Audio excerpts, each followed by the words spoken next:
بسم اللہ الرحمن الرحیم۔ السلام علیکم۔ آج ہم حضرت یوسف علیہ السلام کے خوبصورتی، ان کے حسن اور ان کی زندگی کے بارے میں بات کریں گے کہ کس طرح ان کے بھائیوں کا حسد اور کینہ انہیں کنویں کی گہرائی تک لے گیا، اور کس طرح حضرت یوسف علیہ السلام کو انہوں نے ایک غلام کی حیثیت سے بیچ ڈالا۔ تو حضرت یوسف علیہ السلام جو اللہ کے نبی اور حضرت یعقوب علیہ السلام کے چہیتے بیٹے تھے۔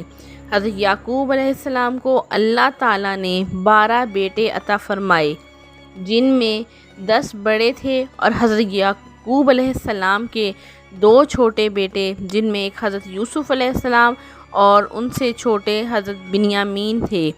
اللہ تعالیٰ نے قرآن حکیم میں بھی حضرت یوسف علیہ السلام کے نام پر پوری سورت نازل فرمائی ہے۔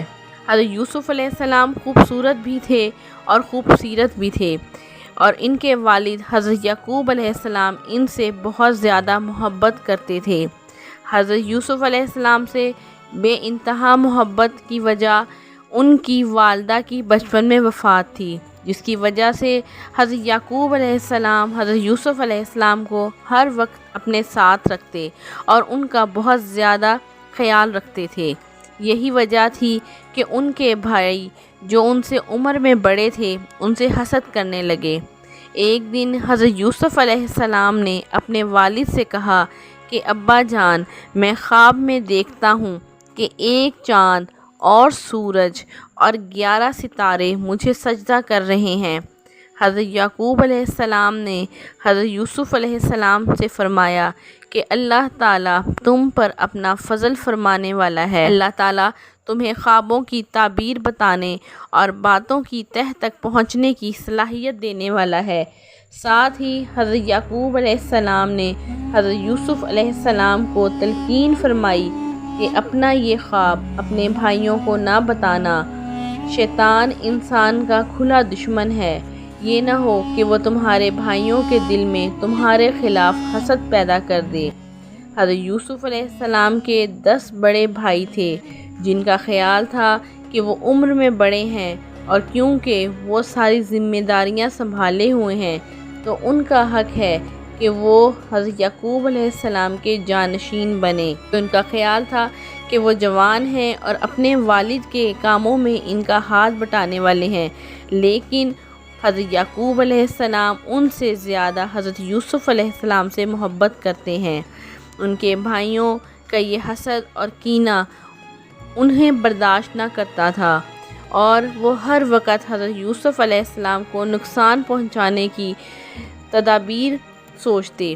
یہی وجہ تھی کہ انہوں نے مشورہ کیا کہ انہیں یوسف علیہ السلام کو قتل کر دینا چاہیے یا کہیں دور پھینک آنا چاہیے، تاکہ حضرت یعقوب علیہ السلام کی توجہ حضرت یوسف علیہ السلام سے ہٹ کر ان کی طرف ہو جائے۔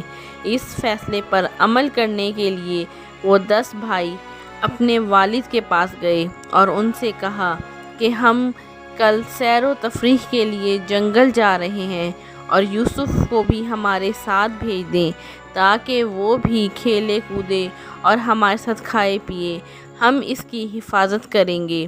حضرت یعقوب علیہ السلام نے فرمایا کہ یوسف کی جدائی مجھے غمگین کر دے گی، مجھے خوف ہے کہ کہیں تم کھیل کود میں لگ جاؤ اور بھیڑیا اسے کھا نہ جائے۔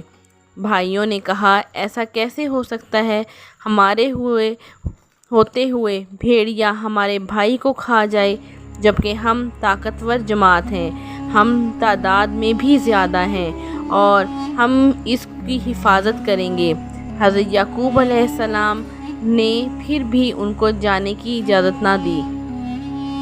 ان 10 بھائیوں نے صوبہ بنایا اور حضرت یوسف علیہ السلام کو لالچ دیا کہ تم ہمارے ساتھ سیر کرنے چلو، ہم وہاں کھیلیں گے، خوب مزہ کریں گے، لطف اندوز ہوں گے، وہاں بڑی بڑی چراگاہیں ہیں اور نہریں ہیں، چشمے ہیں جہاں جانور پانی پیتے ہیں، اور خوبصورتی ہے جس کو دیکھ کر حضرت یوسف علیہ السلام نے اپنے والد سے کہا کہ وہ مجھے جانے کی اجازت دیں۔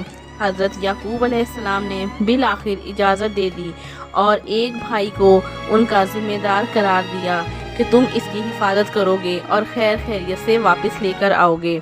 وہ بھائی حضرت یوسف علیہ السلام کو لے کر جنگل پہنچ گئے اور ان کے ایک بھائی نے سب کو مشورہ دیا کہ یوسف کو قتل نہ کرو بلکہ اسے ایک گہرے کنویں میں ڈال دو۔ لہٰذا انہوں نے اس پر عمل کرتے ہوئے جنگل اور بیاباں میں حضرت یوسف علیہ السلام کو ایک گہرے کنویں میں ڈال دیا اور واپس گھر چلے آئے۔ اور اسی وقت اللہ نے حضرت یوسف علیہ السلام کے دل میں یہ بات ڈالی کہ ایک وقت آئے گا آپ ان کے اس سلوک سے انہیں آگاہ کریں گے۔ حضرت یوسف علیہ السلام کے بھائی رات کے وقت حضرت یعقوب علیہ السلام کے پاس روتے ہوئے پہنچے۔ بھائیوں نے کہا کہ ہم آپس میں کھیل میں لگ گئے اور یوسف کو اپنے سامان کے پاس بٹھا دیا اور کھیلتے ہوئے ہم دور نکل گئے اور اندھیرا چھا گیا۔ جب ہم واپس آئے تو ہم نے دیکھا کہ یوسف نہیں تھا۔ ہم نے اس کو ہر جگہ تلاش کیا لیکن یوسف کہیں نہ ملا، لیکن اس کا ایک کرتا جس پر خون لگا ہوا تھا وہ ملا کہ یوسف کو بھیڑیے نے کھا لیا ہے۔ انہوں نے حضرت یوسف علیہ السلام کی قمیض کو ثبوت کے طور پر حضرت یعقوب علیہ السلام کے سامنے پیش کر دیا۔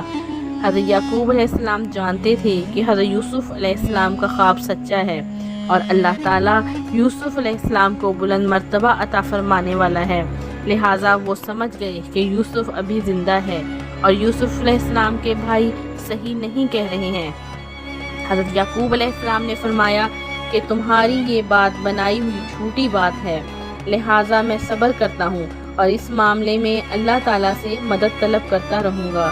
حضرت یوسف علیہ السلام کو کنویں میں پھینک کر وہ بھائی اپنے گھر چلے گئے اور حضرت یوسف علیہ السلام کنویں میں تنہا تھے۔ ایک قافلے کا جنگل سے گزر ہوا۔ قافلے والوں نے اپنے ایک آدمی کو پانی لانے کے لیے بھیجا۔ اس شخص نے پانی بھرنے کے لیے کنویں میں ڈول ڈالا تو اس میں حضرت یوسف علیہ السلام بیٹھ گئے، اور جب اس شخص نے ڈول اوپر کھینچا تو ایک خوبصورت لڑکے کو دیکھ کر حیران رہ گیا اور خوشی میں پکارنے لگا کہ یہ تو نہایت خوبصورت لڑکا ہے۔ قافلے والوں نے حضرت یوسف علیہ السلام کو فروخت کرنے کے لیے چھپا لیا۔ جب حضرت یوسف علیہ السلام کے بھائیوں کو پتہ چلا تو انہوں نے کہا کہ یہ ہمارا بھائی ہے اور اس کو قافلے والوں کے ہاتھ چند درہم میں بیچ دیا۔ قافلے والے حضرت یوسف علیہ السلام کو لے کر